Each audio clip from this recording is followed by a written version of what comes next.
सारी दुनिया की आंख परमात्मा है।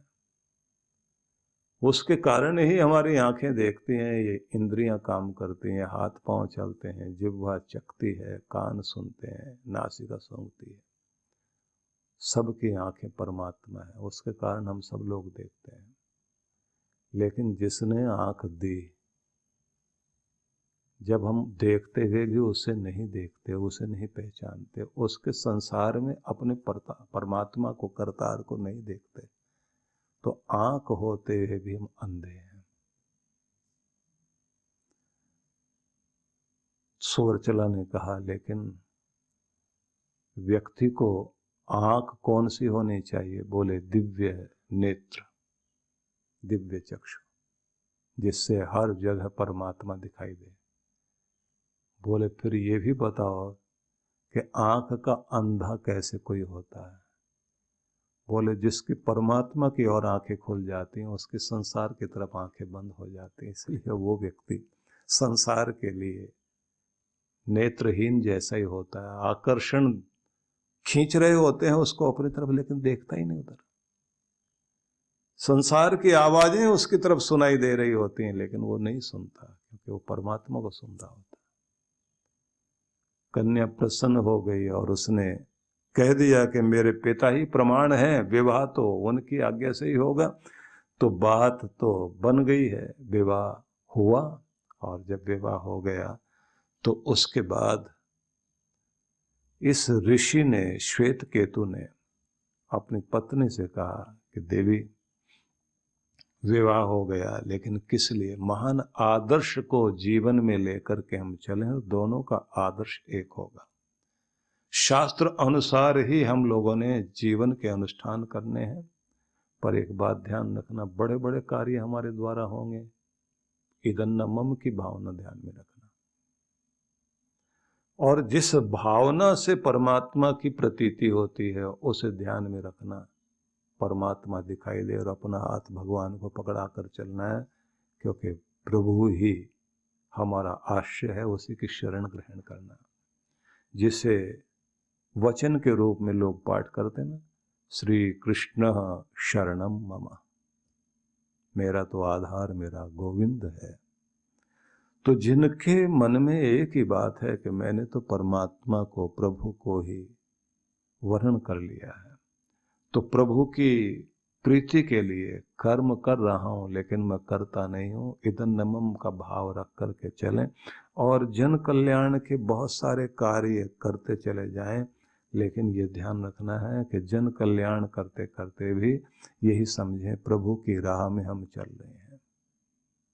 तो इस मेरे आदर्श को तुम अपना आदर्श, तुम्हारे आदर्श को मैं अपना आदर्श मान लो और मर्यादा पूर्वक हम अपने गृहस्थ को पूरा करें। जीवन की यात्रा आगे बढ़ी, संतान भी हुई और दोनों प्रसन्न भी रहते हैं, दोनों शांत भी रहते हैं और दोनों के दोनों संतुष्ट भी, रिश्ते नाते निभाते हैं, व्यवहार दुनिया का निभाते हैं, संसार के प्रत्येक कार्य को अच्छे से खूबी से करके आते हैं। बसते दुनिया में हैं, लेकिन फंसते बिल्कुल नहीं। हर समय व्यस्त भी बहुत हैं, लेकिन सबसे ज्यादा व्यवस्थित भी हैं, क्योंकि अस्त व्यस्त नहीं है और मस्त पूरी तरह है और स्वस्थ भी पूरी तरह से है। तो ऐसा जीवन जीते जीते उन्होंने निर्द्वंद रहना सीखा। निर्द्वंद रहने का मतलब होता मान अपमान, सुख दुख में सम रहना।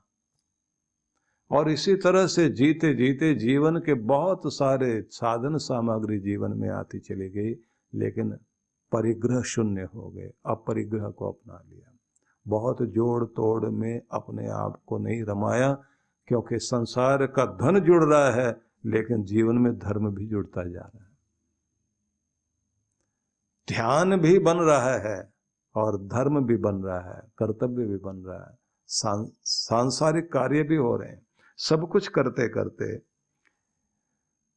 एक दिन पति ने कह दिया कि संसार भी दिखाई दे रहा, परिवार भी दिखाई दे रहा, परमात्मा की भी अनुभूति हो रही है, लेकिन एक ध्यान रखना, अभी साक्षी भाव का अभ्यास करना है। साक्षी भाव क्या है? विटनेस बन जाओ, गवाह बन जाओ दोनों तरफ की चीजें देखते हुए, लेकिन किसी चीज का प्रभाव अपने ऊपर मत आने दो।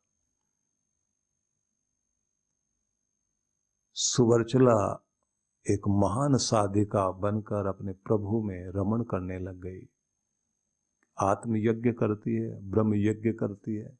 आत्मयज्ञ ईश्वर उपासना, और ब्रह्मोपासना करते करते प्रभु में जुड़ गई। और पति को देखा कि वो आत्म यज्ञ करने के साथ साथ देव यज्ञ भी करते हैं, अतिथि यज्ञ भी करते हैं, भूत यज्ञ भी करते हैं। इन सभी यज्ञों को करते जा रहे हैं, वैश्वानर यज्ञ कर रहे हैं, अग्निहोत्र कर रहे हैं। तो इन सब को करते देख करके एक दिन पत्नी ने आकर के कह दिया, आपका यह कार्य समझ नहीं आया, कर्म कांड में उलझ गए हैं, और इससे तो आपका समय जो प्रभु की भक्ति में लगता था, आत्मयज्ञ में लगता था, ईश्वर आराधना में लगता था, वो हटता जा रहा है।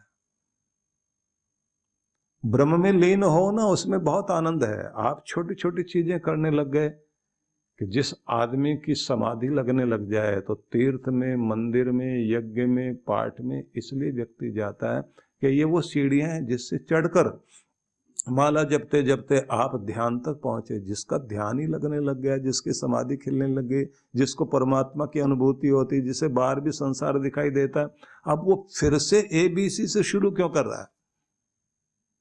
आपका बहुत सारा समय संसार में उलझ रहा है, अनुष्ठान कर रहे हो, आप जाकर के उसी तरह के तीर्थ व्रत करने लग गए हो, ऐसे यज्ञ करने लग गए हो। ये सामान्य लोगों के लिए है, आपकी तो समाधि खिल रही है, आपका तो आसन गगन मंडल में लग गया है। पति आगे आए और बोले, देवी सुनो ध्यान से, हम लोग एक आदर्श कायम करने वाले लोग हैं। जो आचरण हम कर रहे हैं, हमारी देखा देखी दूसरे करते हैं। जो ABC से शुरू किए हुए हैं, जो पहली सोपान पर पहली सीढ़ी से चढ़कर चले आ रहे हैं, वो लोग छोड़ बैठेंगे सब काम कि ये तो यज्ञ कर ही नहीं रहे हैं, ये तो मंदिर जा ही नहीं रहे हैं, ये तो तीर्थ करने रहे हैं, ये तो माला पकड़ नहीं रहे हैं। उन्हें क्या पता आपका ध्यान भगवान में जुड़ा हुआ और आप आंखें बंद करके ब्रह्म ध्यान कर रहे हैं। इसलिए एक बड़ी समस्या आ जाएगी, जिसको उन्होंने कहा वर्ण शंकर जन शंकर वाली स्थिति आ जाएगी। बोले वो क्या होती है? बोले मिलावट हो जाना, धर्म में मिलावट आ जाना, व्यवस्थाओं में मिलावट आ जाना। लोग जो है छोड़ बैठेंगे, इसलिए हमें वो भी सब करना होता है। ये खेल खिलौने लगेंगे जरूर, लेकिन तुम्हें इन खेल खिलौनों के साथ साथ चलते चलते वो खेल भी देखना जो परमात्मा का है। और साथ में कहा कि एक बात और ध्यान रखना, सांसारिक कार्य सभी को करने चाहिए, कर्तव्य निभाने हैं। लगेगा ऐसे कि ये सब सांसारिक व्यक्ति हो गए, जैसे राजा जनक शासन संभाल रहे हैं, नाच रंग भी चल रहा है, और इतने बड़े साधक, इतने बड़े ब्रह्मवेत्ता कि जो ज्ञानियों के भी ज्ञानी हैं, व्यास पुत्र शुकदेव, वो उनके दर पर आकर ज्ञान ग्रहण करने आए हैं, दरवाजे पर खड़े हैं। क्योंकि उन्होंने ये समझाया ना, जो हम ग्रंथों में पढ़ते हैं कि ब्रह्म तक जुड़ गए हो, लेकिन ब्रह्म की दुनिया के बीच रहकर जहां तुम्हारी असली परीक्षा होती है, वहां कैसे रहना। तो इसीलिए कहा गया कि क्या करना चाहिए व्यक्ति को। बताया गया कि हर व्यक्ति को सांसारिक कर्तव्य अपने अच्छे से निभाने हैं। कौन से कर्तव्य होते हैं? पत्नी के प्रति कर्तव्य, पत्नी का पति के प्रति कर्तव्य, अपने बच्चों के प्रति कर्तव्य, अपने माता पिता के प्रति कर्तव्य, उन्हें जरूर निभाना। ब्रह्म से निष्ठा आपकी कितनी भी रहे, लेकिन जिसने आपको कंधे पर बैठाकर दुनिया दिखाई, उस पिता को, और जिस माँ ने आपको पाला पोसा, अपनी नींदें कुर्बान कर दी, अपना सुख जिसने आपके लिए अर्पित कर दिया, जिसने अपना खुशी खुद के लिए देखी ही नहीं, अपनी खुशियां भगवान ने जो दी थी वो भी अपने बच्चे के नाम कर दी। हर व्यक्ति अपना पहनना, खाना, सोना, जीना अपने लिए करता है, लेकिन जो अपने बच्चे को सजा करके खुश हो खिला करके खुश हो, उसे सुला करके शांत हो जाए। और अगर बच्चे की नींद खुल गई है तो माँ की नींद एक का एक खोले और अपना पूरा ध्यान बच्चे में लगा रखा। ऐसे माँ के प्रति फर्ज निभाना, अपने पिता के प्रति कर्तव्य निभाना, अपने सदगुरु के प्रति कर्तव्य निभाना, गृहस्थ का ये धर्म भी बहुत महत्वपूर्ण धर्म है। इन सबको करते करते अपने भाई बंधुओं के साथ भी कर्तव्य निभाना होता है कि आप आगे बढ़ गए लेकिन वो पीछे रह गए हैं, तो उनको जहां मदद करके आप आगे ला सकते हैं उतनी मदद करो कि जिस मदद के माध्यम से उनको ताकत तो मिले लेकिन वो आप पर ही आश्रित ना हो जाए। ये सहारा देते हुए अपने माता पिता को, भाई बहन को, अपने रिश्ते नातों को, अपने बच्चों को, सबके साथ जीवन को जोड़ना होता है। तब जाकर के आपका गृहस्थ सफल होता, तब आपके जीवन के अंदर सफलता आती है। लेकिन ये भी ध्यान रखना है कि माला भी अपनी संभालनी है, गगन मंडल में भी आपका आसन होना चाहिए, क्योंकि अधिकांश रूप से हम लोग नाटकीय जिंदगी जी रहे होते हैं। रामधारी सिंह दिनकर ने कहा था, रात यूं कहने लगा मुझसे गगन का चांद, आदमी भी क्या अनोखा जीव है, उलझने अपनी बनाकर खुद ही फंसता और फिर बेचैन होकर न जगता और न सोता है। अपने आप उलझने बना रहे हैं, बेचैन होकर के फिर न सो पा रहे हैं, न जग पा रहे हैं। तो अजीब मनुष्य है। और ये कितनी अजीब तरह से उन्होंने कविता के संदेश कहे कि चांद कहानी कह रहा है कि मैं तुम्हें इंसान की कहानी सुनाता हूं। चांद लाखों करोड़ों वर्षों से है, इंसान 50, 60, 70, 80, 90 साल जीकर दुनिया से चला जाता है। तो इंसान से चांद कहानी सुना रहा है और कहता तुम्हें इंसान की कहानी सुनाता हूं। रात यूं कहने लगा मुझसे गगन का चांद, कि मैं तुम्हें कहानी सुनाता हूं इसकी जो इस दुनिया में बसता है, उस इंसान की। आदमी भी क्या अनोखा जीव है, बड़ा अजीब जीव है इस दुनिया में मनुष्य। अब जरा सोच के देखिए कि क्या कहा जा रहा है कि और भी जीव हैं दुनिया में, मनुष्य को छोड़ करके सब अपनी अपनी जिंदगी जी करके अच्छे से चले जाते हैं। सोने के समय सोएंगे, खाने के समय खाएंगे, अपना सारा कर्तव्य कर्म निभाते हैं, बच्चे वो भी पालते हैं, पशु पक्षी कीट पतंग। लेकिन ऐसा जीव मैंने नहीं देखा जैसा ये इंसान है।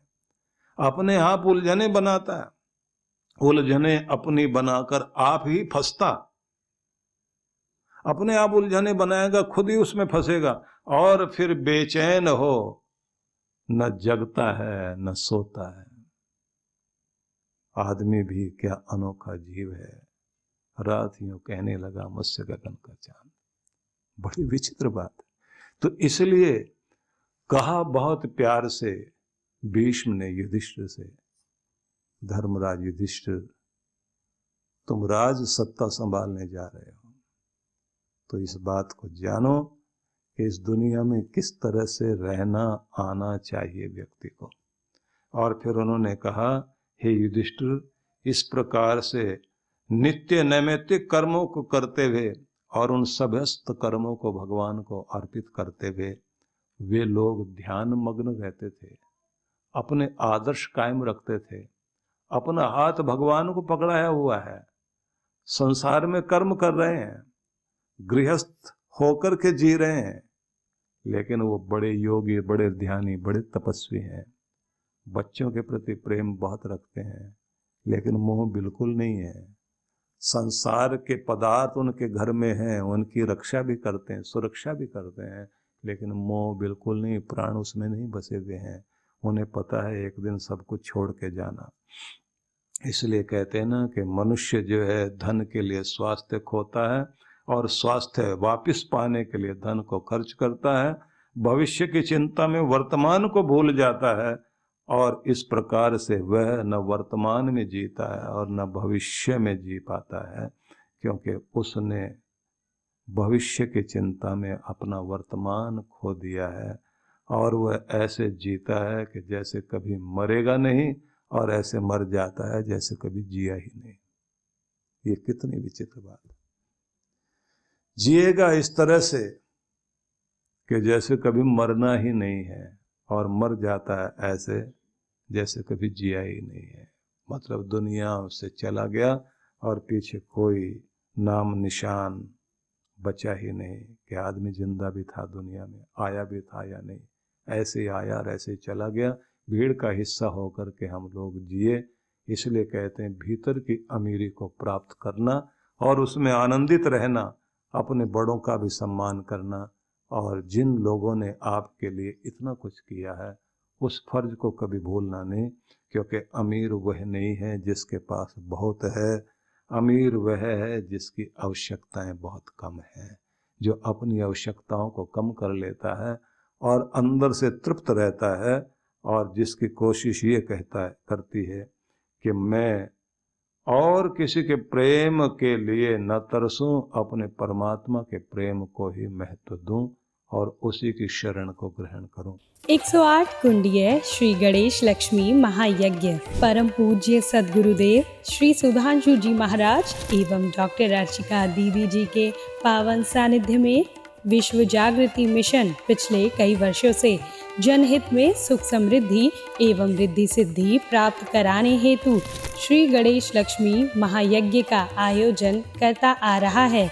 इसी क्रम में इस वर्ष भी आनंद धाम आश्रम के पवित्र प्रांगण में 4 से 7 अक्टूबर तक 108 कुंडीय श्री गणेश लक्ष्मी महायज्ञ आयोजित किया जा रहा है, जिसमें गणेश लक्ष्मी के महाजाप के साथ साथ मंत्राहुति विशेष रूप से होगी। साथ ही 7 अक्टूबर शरद पूर्णिमा के अवसर पर वरदान सिद्धि साधना में सम्मिलित होकर इष्ट कृपा व गुरु कृपा प्राप्त करें। कार्यक्रम की रूपरेखा दिनांक 4 से 7 अक्टूबर 2025 प्रातः 8 बजे। विशेष 7 अक्टूबर वरदान सिद्धि साधना एवं शरद पूर्णिमा पर गुरु दर्शन। आप सपरिवार इस कार्यक्रम में सादर आमंत्रित हैं। आप घर बैठे भी यज्ञ में भाग ले सकते हैं। यज्ञ में यजमान बनने के लिए संपर्क करें।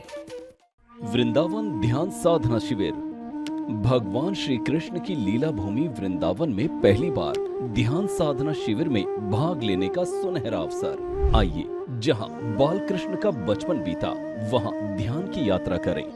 परम पूज्य सद्गुरुदेव श्री सुधांशु जी महाराज एवं डॉक्टर अर्चिका दीदी जी के पावन सानिध्य में श्री कृष्ण ध्यान योग 12 से 16 नवंबर 2025। स्थान विजयंती धाम, जगत गुरु श्री निम्बारकाचार्य द्वार के पास, छठी करा रोड, वृंदावन, उत्तर प्रदेश 281121। आयोजक विश्व जागृति मिशन। पंजीकरण व अधिक जानकारी के लिए संपर्क करें 9589938938 9685938938 8826891955 9312284390।